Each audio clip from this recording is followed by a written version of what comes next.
My name is Maya Crane, and I'm going to discuss the good life, or at least what it means to me individually, because with almost 8 billion people on Earth, there are so many different perspectives and opinions that people can use to define what they mean as a good life.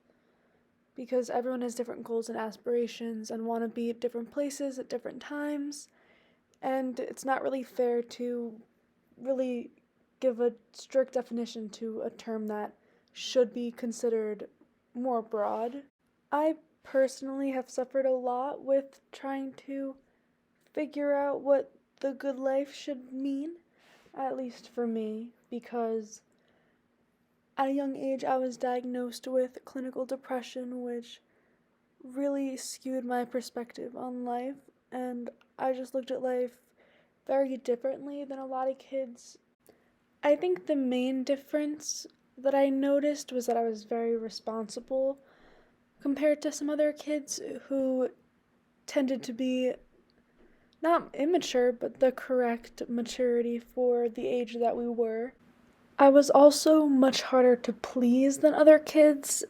I noticed that very quickly because that really got on my parents' nerves and I think a lot of other people's nerves, but it was really like an uncontrollable feeling where you could like something one day and then the next day that whole feeling of any appreciation you had towards that subject is just gone. And a lot of the adults around me didn't understand that, and a lot of my teachers didn't understand that. So it took me a long time to grasp that how I was feeling was a normal thing for kids to experience, and that not everyone is going to live a life that is all of butterflies and rainbows, because I think when you're growing up, at least where I live, in a more sheltered environment, it's way more normal for kids to just get what they want, which didn't happen for me. I tended to pick the wrong friends and not hang out with a group of bad influences, but with a group of people that really didn't treat me the way they treated each other. It was more, they did look at me as an inferior, and I knew that that was the case. But at that time, I didn't think that I deserved any more or any less, so I just stayed in the environment and kind of just let myself wallow in it, which was not obviously the way to live the good life, but all of these experiences have really helped me figure out what the good life means and also understand that the good life is not always good, and there are going to be times that it is raining and the sun isn't shining, because you can't have good days without bad days. When I was growing up, I would have way more bad days than good days, which is kind of what made the hope run out at a young age.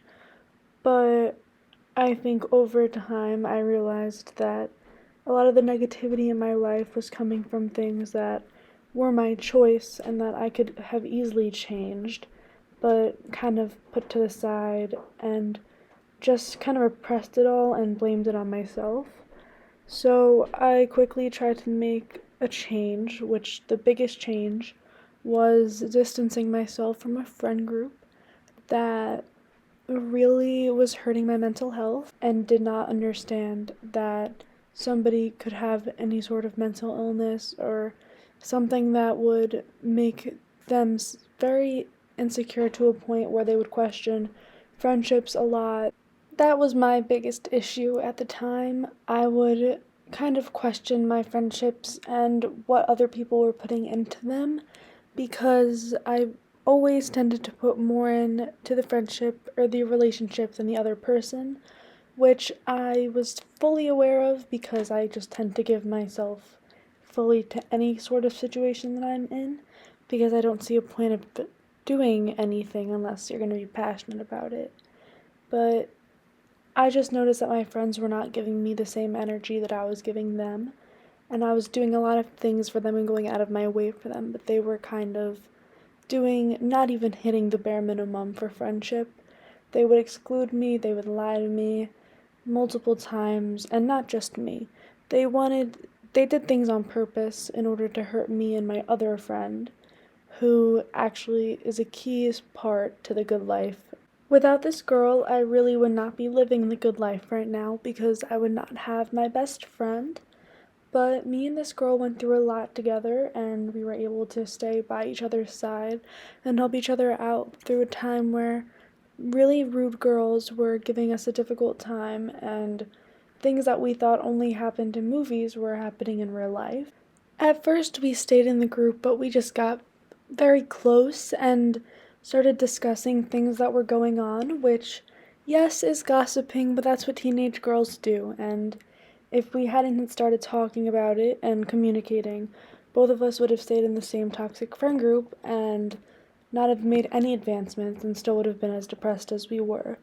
Because we were the only two that were feeling left out, and everyone else invalidated our opinions, but when we realized that we felt the same way, it was a lot easier to leave the group together than leaving individually, because when you leave individually, you kind of feel like you have no one, which was the case, because I considered a couple times, maybe I should just leave. It's easy to leave a friend group, all I have to do is leave a group chat, find a new place to sit at lunch. But it's harder than that. You have to find new friends, new weekend plans, a lot of things. That's when I made my first change. I got a job and I started working at the mall, which was a retail position that I never thought I would ever want to take, but I walked into the store and I said, I really need a job. That's it. That's all I said. And I was immediately hired, and that was a year and a half ago today, or last week, I should say. I started to work 3 to 4 times a week, and at the same time that I started doing that, I started going to therapy on the other days. So I was booked all week. I was going to therapy 3 times a week. I was working 3 to 4 days a week because I just had so much on my mind. I would wake up at 7:30 and I would go to school, and from there I would either leave school early to go to therapy 3 times a week, or I would go to work directly after school, which left no time to hang out with the toxic friend group. But at the same time that I was spending all my time independently, making money and doing things that I enjoyed doing, this one girl from the friend group kept coming in to visit me. This meant a lot because at that point I spent my entire childhood getting bullied, which was a topic for another day, so we'll get into that another day. And then I spent the beginning years of high school trapped in a friend group that didn't want me there but felt way too bad to kick me out. Working made me feel amazing, and after a year, they started putting on new employees, and I started making a lot of new friends that I would never have made prior. I have a permanent position, but a lot of my coworkers had seasonal positions, so they would come in for 3 to 4 months and then leave, which in retrospect was great for me because I had a flow of people coming in and out of my life, and I still keep in touch with a lot of people, especially people that I met in my beginning months there who might have been let go and not have gotten the permanent position like I did, because although we had 15 employees come in at the same time, we only keep around 3. So not only do I get an ego boost from my job, but I also get tons of serotonin. I have so many close friends that I've made from that job that really just make my life so much brighter, and without this job I would never have found that type of happiness. When I work, I find a place that I feel needed and wanted, which growing up was kind of difficult to find when girls were just mean to you all the time. So when I started working and my manager noticed that I was doing a good job and that I was work oriented, and she pointed stuff out and would give me employee shout outs and post me on the Instagram, I felt appreciated, which I hadn't felt in a long time because many of my friends didn't really know how to express that nor want to express that to me. So it just felt really interesting to have somebody go out of their way to do nice things for me and say nice things to me. I stopped therapy soon after that because I tend to find meaning in other things, and therapy was more school mandated rather than something that I wanted to do or something that I thought would help me. So I kind of found ways to get better on my own, such as finding new hobbies, because personally, I know therapy works for a lot of other people, and I actually want to be a therapist and enjoy giving advice like that, but I personally don't benefit much from it, and I find peace in finding new activities and things to do and spending my time wisely rather than venting about my problems because I just tend to overthink and then psych myself out. So when I find other interest and things to do, my mind just kind of gets distracted and that depression kind of gets settled in more of a different way than therapy would allow me to have. When I got out of therapy, I decided to spend more time with people that I considered school friends. So, people that I got along with really well at school but wouldn't have thought to hang out with outside of school. Because those were the people that I tended to get along with. We had the same sense of humor and it was way easier to get along with them. We had a lot more in common. At this point, I also had become very, very close with the old girl from the group, who had been doing super nice things for me and just being a friend that I really hadn't had, and to this day she still is. In fact, I saw her yesterday for the first time in a couple weeks because she was at college, and she texted me that she was at my house and I got in her car, and she had Starbucks, and that was nice as it was. And then she said, I got you the whipped cream topping because they asked me if I wanted it last time, and I said no. And then when we pulled away, I said I regretted that. And she said that she remembered that, so she got the topping. And that made me cry as it was because I was not used to people doing nice things for me, much less listening to what I had to say. And then she pulled out a cake pop and she said, birthday cake, right? Which made me cry even more because that's my favorite snack ever, and I don't think I've ever had a friend even remember my favorite food. So it was heartwarming and crazy to witness, but I actually sent her an card saying thank you because she knows that it means a lot to me because it was difficult for me growing up to have people that I trusted, but I couldn't imagine having any other friends. And even though I do have other friends, but this girl is just a sister to me, and I just got very, very lucky, even though I met her late. For me, what I noticed is sometimes you really do have to take a step back and analyze your life. You really have to see what are your stressful factors, what are the positive factors, what do you need to do more of, what do you need to do less of. The more you do things like that and analyze your life and see how life is treating you, it will be easier for you to do things that are healthier for you, and that will improve your mental health rather than make it more damaged. My biggest issue when I was suffering with a lot of depression was that I wasn't putting myself first.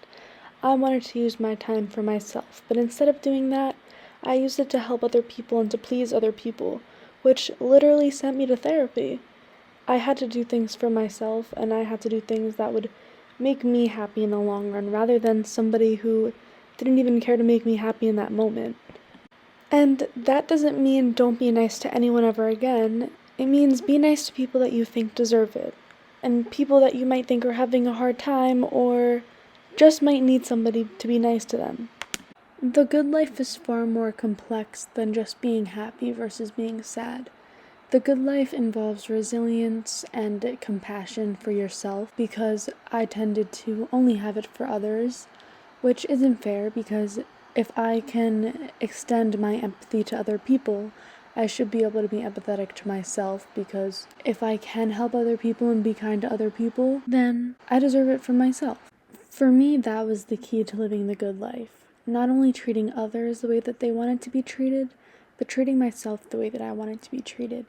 Because instead of kicking myself and bringing myself down, I started to lift myself up and look in the mirror and say positive things rather than negative things, which it sounds so easy to do, but sometimes when you're depressed, it's harder to look in the mirror and find good things. So I've just been looking a little harder and trying my best to make the most out of the time that I have on Earth. There is no real definition as to what the good life really is, but to me, I think the good life is eventually being successful and finding passion in what you do, which is happening for me right now. I'm in college, I'm a psych major, which is what I've always wanted to do, and something that I'm proud of myself for doing. So as of right now, I would like to say that I am living the good life, and I hope I can continue on this path, and I hope that a lot of other people are also on the same path as me, and finding things that they enjoy doing and making themselves proud,